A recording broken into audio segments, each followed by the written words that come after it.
Good Sunday morning, everyone, and welcome into today's daily Bible reading for August the 6th. Today, we're finishing up our read through the uh, first half of what is the scroll of Samuel. It's good to remember. I don't know if I mentioned this yet, but in the way the text was organized early on in Israel's history, it was just one big scroll of Samuel. But we divided up into First and Second Samuel. But what we're going to be doing is concluding this first half of the Samuel story and looking at chapters 30 and 31 today, which is going to tell us about what happens once David and his merry men make their way back to Ziklag after God delivered them from being put in a really strange predicament, fighting with the Philistines against the Israelites. We'll see that in chapter 30, and then we're going to see the unfortunate ending of Saul's life in chapter 31. So let me get the text up on the screen for us, and we'll read along together here in 1 Samuel chapters 30 and 31.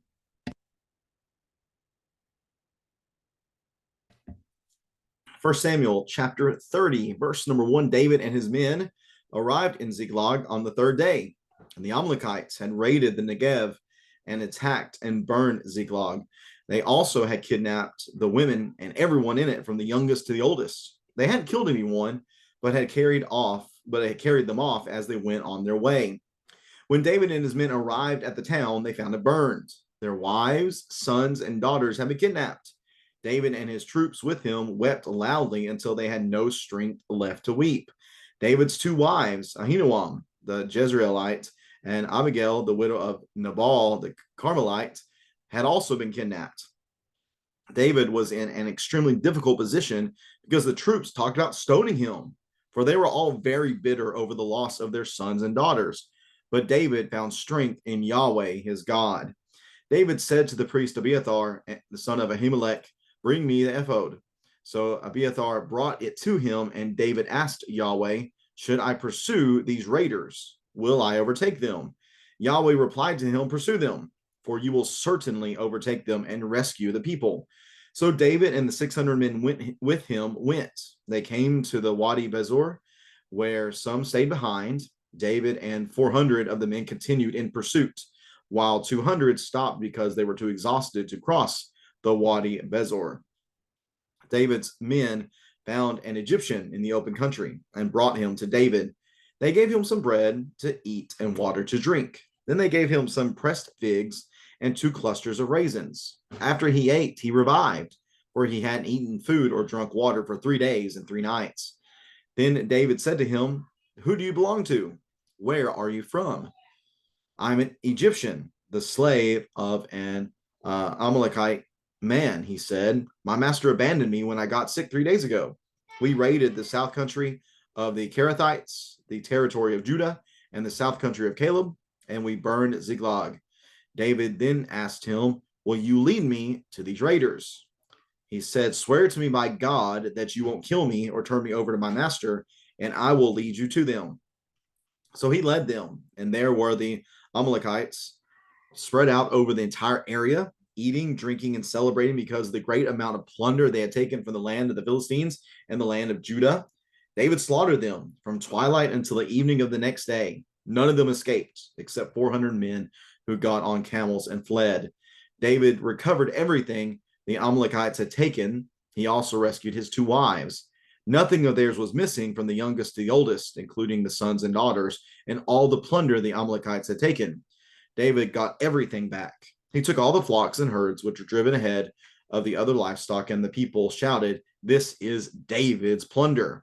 When David came back to the 200 men who had been too exhausted to go with him and had been left at the Wadi Bezor, they came out to meet him and to meet the troops with him. When David approached the men, he greeted them. But all the corrupt and worthless men among those who had gone with David argued, "Well, because they didn't go with us, we will not give any of the plunder we recovered to them, except for each man's wife and children. They may take them and go."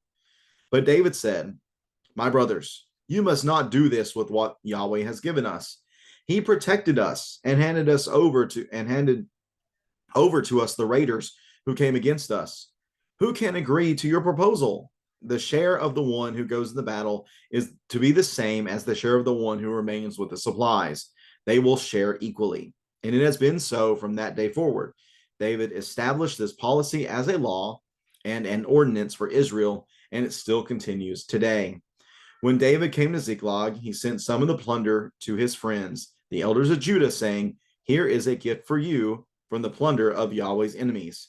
He sent gifts to those in Bethel, in Ramoth of the Negev, to Jatir, to those in the Aroer, to Siphmoth, and to Eshtemoa, to those in Rakal, in the towns of the Jerahmeelites, or Melaites, and in the towns of the Kenites, to those in Hormah, to those in Bor Ashan, and in Oth, and those in Athak, those in Hebron, and those in all the places where David and his men had roamed. Chapter 31, in verse number 1, the Philistines fought against Israel, and Israel's men fled from them and were killed in Mount Gilboa. The Philistines pursued Saul and his sons and killed his sons Jonathan, Abinadab, and Malchishua. When the battle intensified against Saul, the archers found him and severely wounded him. Then Saul said to his armor bearer, "Draw your sword and run me through with it, or these uncircumcised men will come and run me through and torture me."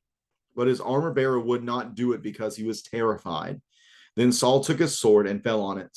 When his armor bearer saw that Saul was dead, he also fell on his own sword and died with him. So that day Saul died together with his 3 sons, his armor bearer, and all his men.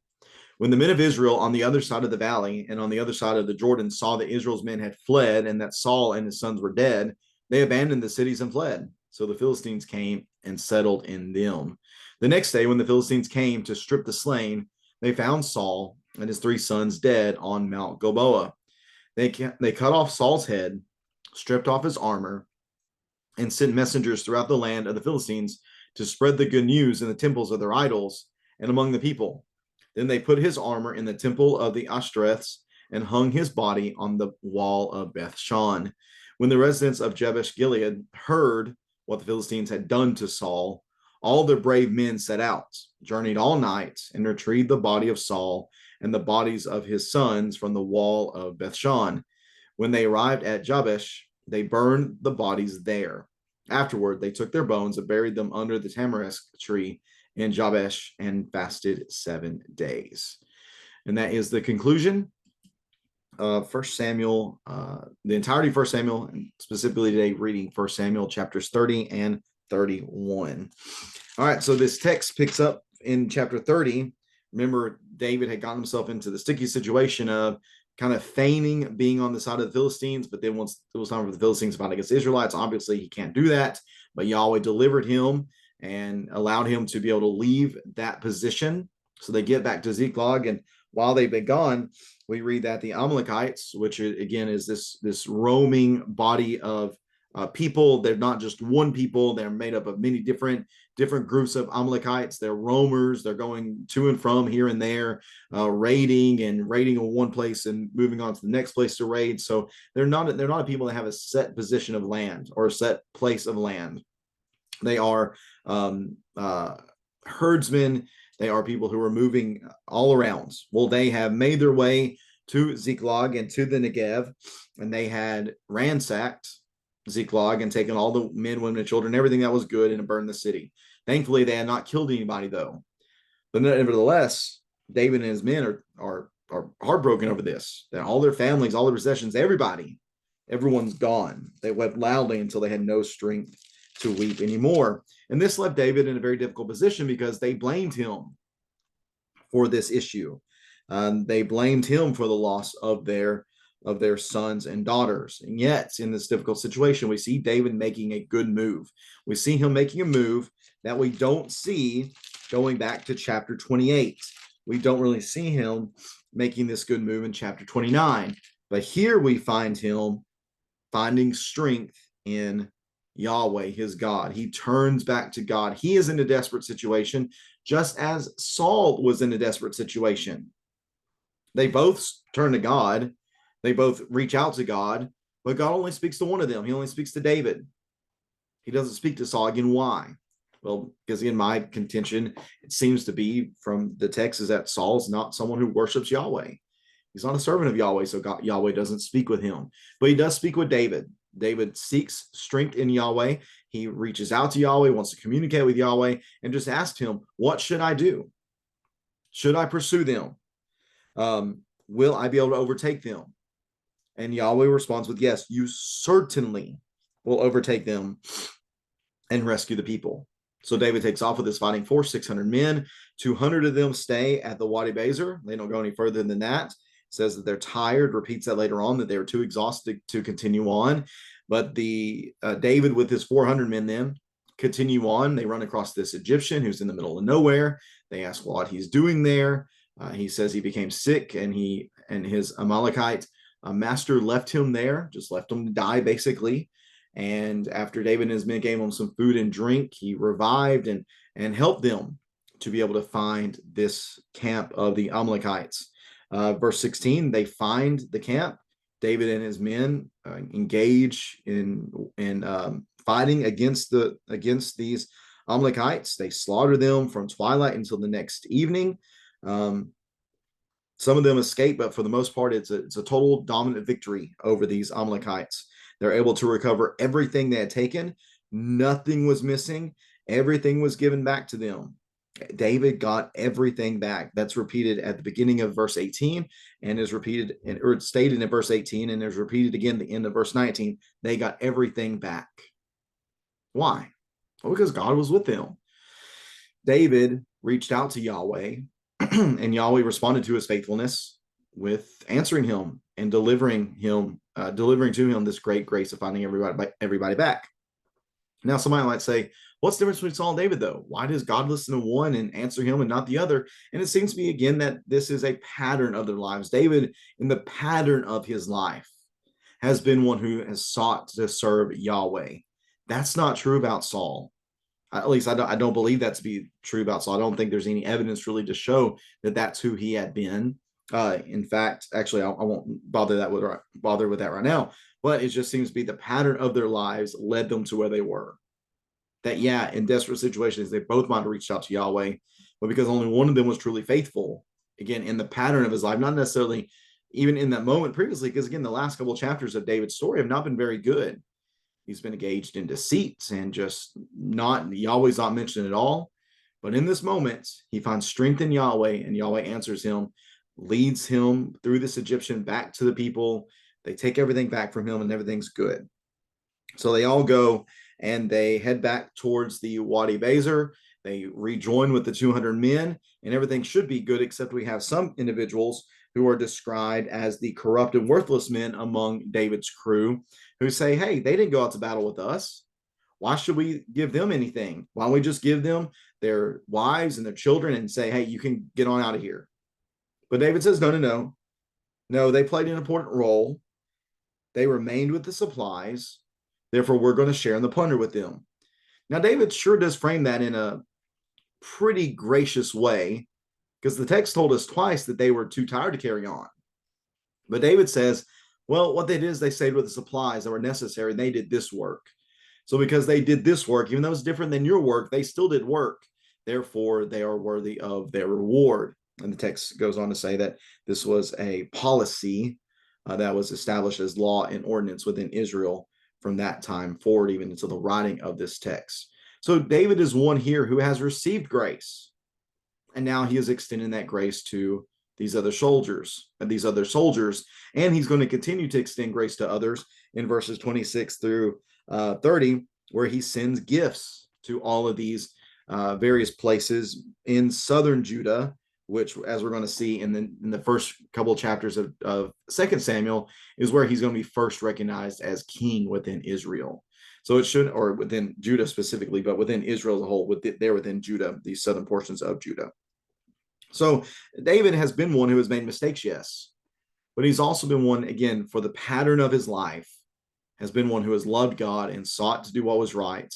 Therefore, even though he has strayed for the past little bit, God still is ready to listen to him once he turns back to him. It's very different to me than the way Saul lived his life. I've been doing that this whole time, calling Saul Paul. But Saul, we just never see consistent faithfulness and all. And most of the evidence that we have for him, again, I'll just introduce that now. Just think about all these different things that Saul, that we see as evidence against Saul as being a follower of Yahweh. Again, Yahweh never speaks to Saul directly. He only, the first time we see him building an altar specifically to Yahweh, it says that it was the first one that he had built, and it seems to only do that under political pressure.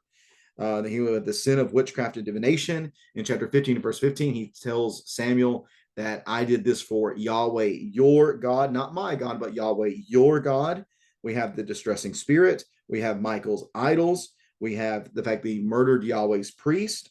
We have that there is no good evidence for him being a worshiper of Yahweh. There's nothing positive in that regard. And then finally, in 1 Chronicles 10, 13, and 14, it says that Yahweh killed him. So all that evidence leads me to think that Saul is just not again, he was the type of king that Israel deserved, not the one they needed. They were not willing to wait on Yahweh's time for him to appoint the king that he wanted, but they rushed Yahweh. They demanded a king.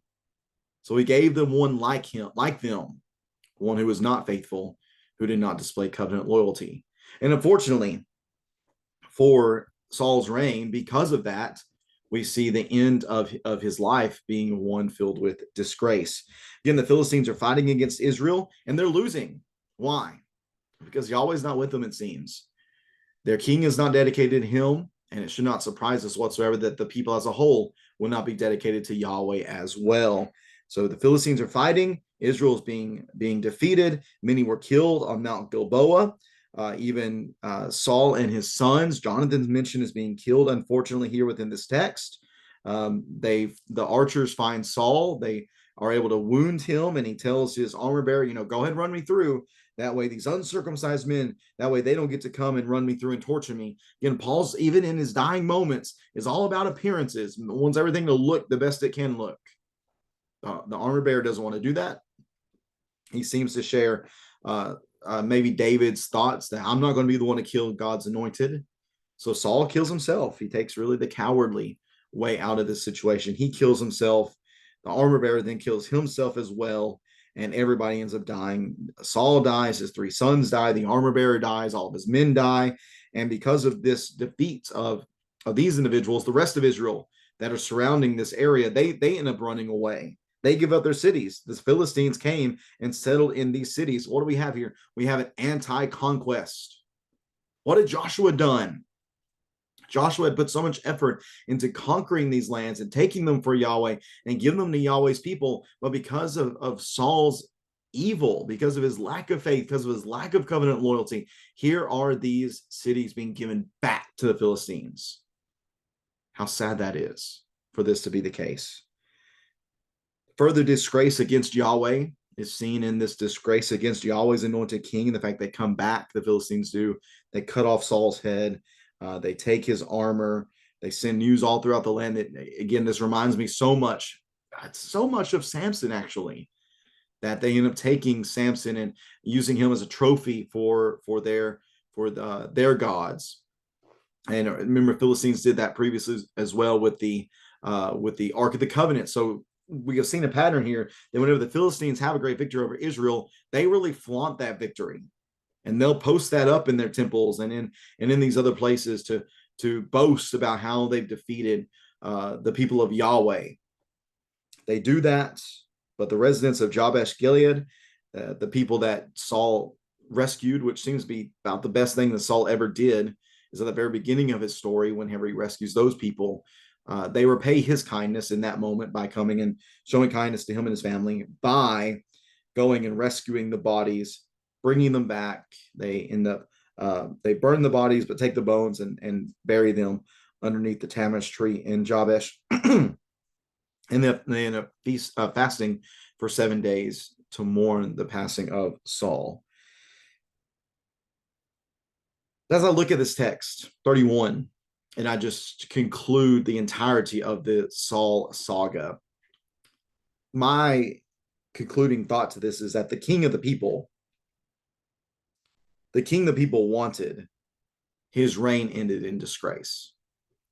The king the people wanted, because he was head and shoulders taller than everyone else, because he looked the part. That king his reign ended in disgrace. And that just shows us, I think, it leaves us with this thought, at least in conclusion, for First Samuel 30, for First Samuel, and specifically First Samuel 31, is that we must continually be reminded of the fact that God's ways are greater than our ways. That He knows best. Again, He said this to Samuel. People look on the outside, but I, Yahweh, I see inwardly, even into the heart. And certainly, we see that the people's priorities were all out of whack. And because of that, we see this sad kingship ending in such a sad way. And it's just, again, it's just a very, very unfortunate and avoidable. It was an avoidable situation. Yet they had to learn. They had to learn to wait on Yahweh and trust in Him and the way He was going to work things out. Now, again, it might seem strange that it ends here, but again, the way we just have our Bibles organized, we have First and Second Samuel, but in the Samuel scroll, the story is going to continue on, and we're going to be reading tomorrow from First Samuel chapter 1 of David's reaction to Saul's unfortunate demise. So we'll be reading about that tomorrow. If you have any questions or comments about the text, please feel free to leave that in the comment section below, and I'd love to have a discussion with you about those things. But I'm looking forward to being with everyone here in just a little bit for our Bible studies and worship assembly. It's the first Sunday of the month, so we will be doing our congregational theme study for this month in our worship assembly. We'll be looking at the first few verses of the Beatitudes, or excuse me, the first few verses of the Sermon on the Mount, which contains the Beatitudes and concludes in about the first 16 verses with Jesus saying that you are, and referring to the citizens of the kingdom, which we believe we are citizens of God's kingdom, that we are salt and we are light. So what does it mean for us to be salt and light? And how does the Beatitudes, how does that list, how does it play into that text as well? I wonder if we've ever thought about those as a full unit, verses 1 through 16, and how really they are a good, complete thought together. We'll be thinking about that here in just a little bit. Again, thank you for tuning in. Have a great rest of your Lord's Day, and we'll see everybody tomorrow as we continue reading through the Samuel scroll. We'll be getting into 2 Samuel chapter 1 tomorrow. Take care, and God bless.